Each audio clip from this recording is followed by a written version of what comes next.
who do you think is best for Britain, Labour or Reform? 0207 862 2222. Keir Starmer assembled his new look cabinet for the first time yesterday following a reshuffle triggered by Angela Rayner's exit.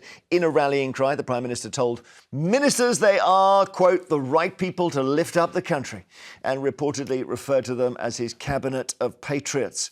In a dig at Nigel Farage, he suggested the Reform Party does not have Britain's best interests at heart.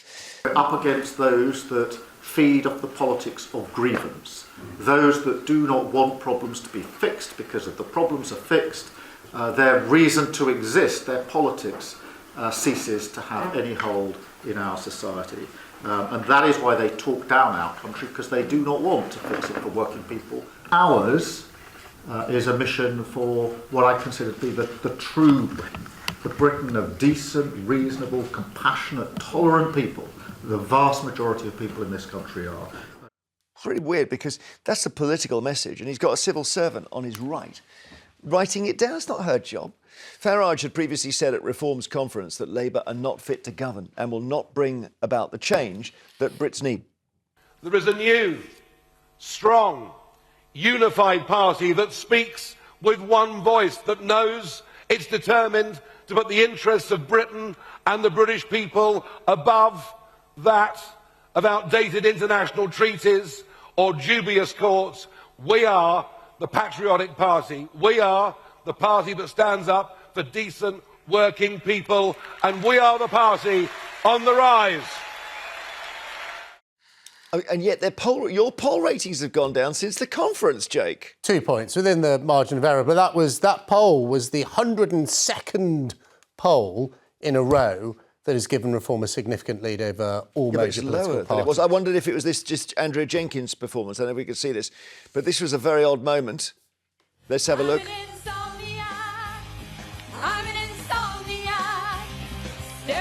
This is the Mayor of Lincolnshire singing "I'm an Insomniac." We haven't really worked out why. What's this about? Well, it's a hell of a walk-on. I mean, if you've got to have a walk-on song, you may as well have your own walk-on song. I know people have been a bit there's loads of memes and people have been a bit mean about this. Can she? She's a classically trained opera singer. She was in the top of the pops in the 90s. Yeah. And do you know what? I think she's got guts. She's a 50-something-year-old woman. She goes out there, 5,000 people, 100,000 people watching online. She's a mum. I know her and her son really well. She goes out there, she belts it out. I think it's fantastic. Gemma's had a dust-up with Andrea Jenkins. Yeah. She said she was as thick as whale mince, and Andrea complained. Really? About the whaling that was involved in killing the whale? Killing the whale. It was an insult to whales. But go on, you respond. Jake says they're ahead. And you know what? Being ahead means people are buying it. Yeah, absolutely. It's certainly the conference that everybody will remember. But for me, whilst I'm not loving Labour at the moment and they're sort of beige and sort of disappointing, I feel like Reform are sort of red for danger. And the idea that Farage says he's sticking up for the working man, then why did you all vote against fire and rehire, like against stopping the end of that? Which, basically was looking after workers' rights. Why is his economic policy sort of based on vibes and uncosted tax cuts, which will probably see us having massively high interest rates? Why are you using the word vibes? Remind us. Because... You're quoting Jake But I said it's a vibe party, but I don't think that's pejorative. I know last time I was on, you sort of put it to me and said it's pejorative. It is not. It is not a negative thing, because actually... in politics. Look, people in this country, look at what Keir Starmer said. They are fed up of being taken as well. He said we're the patriotic party, sat next to David Lammy, who as Foreign Secretary gave the Chagos Islands away and made us pay billions to do it. He said we're the party that is going to grow the economy in terms when the economy is flatlining. The black hole of 22 billion is now reportedly 50 billion. It is going backwards. He said we're the party of the NHS. We're going to rebuild the missions. The NHS is in crisis. Immigration is going up. The NHS He's taking people for fools. Absolute rubble. It's getting from the worse. Party that you were It's getting worse. It's not getting better. Essentially, Reform is now like a care home for Tory MPs. Haven't got anywhere else to go. Wrapped up in a Union Jack flag with a load of uncosted promises that might sound good. It might sound nice to raise the income tax threshold. I mean, I would personally actually do agree that probably needs to happen because it's been so stagnant for a long time. No, because the amount that you want to do, it would crush the economy. And as you speak about the NHS, economy is I crushed personally anyway. do not want to go to an American model, which Farage does. By the way, it was beautiful to see him eviscerated in Congress by Jamie Raskin, who called him Putin-loving free speech imposter. I wish over here he'd get less of a belly tickle and more treatment like that, where people actually do talk to him about why do you think Putin is the best leader? Why do you want to get rid of a ban on handguns? Let's have a look at what Rachel Reeves, the Chancellor, said. She took aim at reform's economic capabilities yesterday, despite hand-wringing over the projected £50 billion black hole she may need to fill in November's budget. She hit out at reform as well as the Conservatives in response to a question by Tory MP Rebecca Paul. How confident is she that we won't be reliving the worst bits of the 70s again? We have brought stability back to the economy and there has been 5 cuts in interest rates. This is in sharp contrast to the disaster of Liz Truss and the clown show that we witnessed at the Reform Conference at the weekend. 2 parties who would lose control of spending, push up mortgage costs and inflation. So, Yeah, look, clown show. how can she say that? She said, you'll lose control of spending. She has doubled the size of the black hole in the Treasury. How can she say you're going to push up mortgage rates? Our borrowing rates, our 30-year gilt yield, which is what international investors charge the government to borrow money, are higher now than ever any time. And you would have voted for Labour's welfare cuts, would you? Yeah. Yeah. I think we've got to. I want to look at them. I wouldn't vote for all of them, but I think we have to grip welfare in this country. The words state-funded and BMW, where people who are receiving the incapacity benefit with the mobility portion, the word state-funded and BMW should never appear in the same sentence. Welfare is out of control in this country. I'm going to take a call. Barbara in London, hi. Hello there, hi. We're trying to work out whether reform would be better than Labour because nobody could be worse. I think reform is a lot better than Labour. I think in every sphere, certainly immigration, there's no deterrent at all. It won't be improved at all by Labour. Growth is awful under Labour. On immigration, Jemma just sighed. Why did you sigh? Because prior to 2018, there weren't any boats coming over. Because we now don't have the Dublin Agreement in place because of Brexit, there are now like 45,000 people. You can't blame Labour for that. No, but also Labour have actually. There are now yeah. fewer boats coming over. They're making some small progress. The idea they've gone up this year. They've gone up this year. That's just wrong. They've gone up this year. Would solve that is for the birds. Barbara, what do you think? But Barbara, the Farage thing of we're going to get them on the beaches, turn them around and send them back, sounded like it would be immediate. And he now says, we'll need to pass a law and we don't know how long that'll take. Yes, I mean, he obviously does have to pass a law, but I do feel he has the political will to actually do something about it. Doesn't have anyone in the House of Lords. Doesn't have anyone in the House of Lords. No, I mean, I think he's trying to change that, as far as I know. So let's hope that he can implement that. But the other areas is obviously the economy. I mean, I think we're going to become a basket case economy like France. I think we're heading to be like France with continual strikes, change of government and that sort of thing. Yeah. So I think, and also the workers' rights bill that Angela Rayner was trying, I think they're still trying to put it through. Well, you sound to me like you would be an old-style Tory there, Barbara, but you've given up on them, have you? Why don't you like workers' rights? I am an old. I am an old-style Tory, and I have given up on Tory. Wow. Okay. Why? I think 2 really interesting things there. I think Barbara was talking about. First of all, she says we're going to become a bit like France. Monsieur Bayou, the French Prime Minister who has exited this week, in his closing speech to Parliament, said to the French Parliament, if we bring the government out, we could end up with taxes as bad and as high as Britain. I think it's really interesting that you've got France, not known as a country, country of low tax, saying... We had a right-wing government for 14 years and we've ended up here. I want to know why Barbara doesn't like workers' rights. Well, because the workers' rights bill, look at London being crippled today by tube drivers because they're currently working a 35-hour week for somewhere north of 70 grand, want to go down to a 32-hour week. What the bill does, it actually takes things like strike laws, we have very reasonable strike laws in this country, back to where they started in the late 70s and early 80s before the current reforms we stop have. there. Stop. Hire and rehire, and it protects workers with 0 sick hours. pay and 0-hour contracts And by the maternity government's pay. own estimate, will cost our economy and businesses £4 billion, where we already have in a situation where the economy isn't growing. We have record under numbers reform, of people fleeing the country. I could be fired on a Friday and rehired on a Monday for lower money. Well, it's not about under reform. Reform aren't in government. What the government is doing, it's already had 25 billion quid worth of tax rises on business. That's the current situation. That's the current situation. Say yes. Which Just you say yes. voted against. All right. Under Labour, it's currently at the moment. And I guarantee you one thing, they're going to water this bill down. After the break, we're taking more of your calls on. Ian in North Ayrshire. What's your choice, Ian? Labour every time. The chap in charge of reform is a bit like a political Santa Claus. Like, what would you like to get changed that you don't like, son? Or what do you not like at the moment? Well, if you vote for me and my party, when I get in, I'll change it and you can get what you want for Christmas. Well, it's working. All I can say, that's kind of how politics works, is what do you want? I'll give it to you, Yeah, but the point is he's like a snake oil salesman. Yeah. He's offering nothing. He's a clever magician with a sleight of hand. Yeah, OK. The problem Labour seems to be, all parties come into power in this country. It's like a shopkeeper. You buy a shop to become a shopkeeper, and when you arrive, there's no stock. Yeah. And every single customer comes in, you say, I'm sorry, we've got nothing. And Labour are finding that as well. They haven't got anything they can give anyone.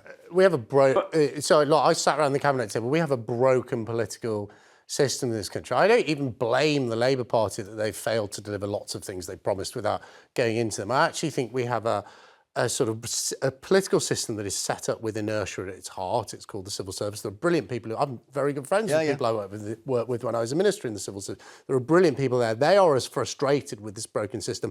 And Keir Starmer himself has described the UK political system as a broken system. But I go back to my view, which is you have to have someone who's prepared to come in and do things differently with the ambition to change the system. Liz Truss said, look, I'm going to slash Liz Truss tried taxes. to change things like taxation without having the ambition or the drive to change the system. I think the problem... You've got to change the system first. Go on, quickly. The problem is everybody was fed up with the Tories, so you think, right, come on then, Labour. We never really knew what we were getting. They didn't really set that out. And they've come in and they've just been fundamentally disappointing. And if you've got anyone left of centre or vaguely progressive, it is the most depressing thing. They've lost their swathe of people who should be supporting them because they are pandering to your party. And it's just so cowardly. And the comms around him, I don't... when they were all going... around Starmer.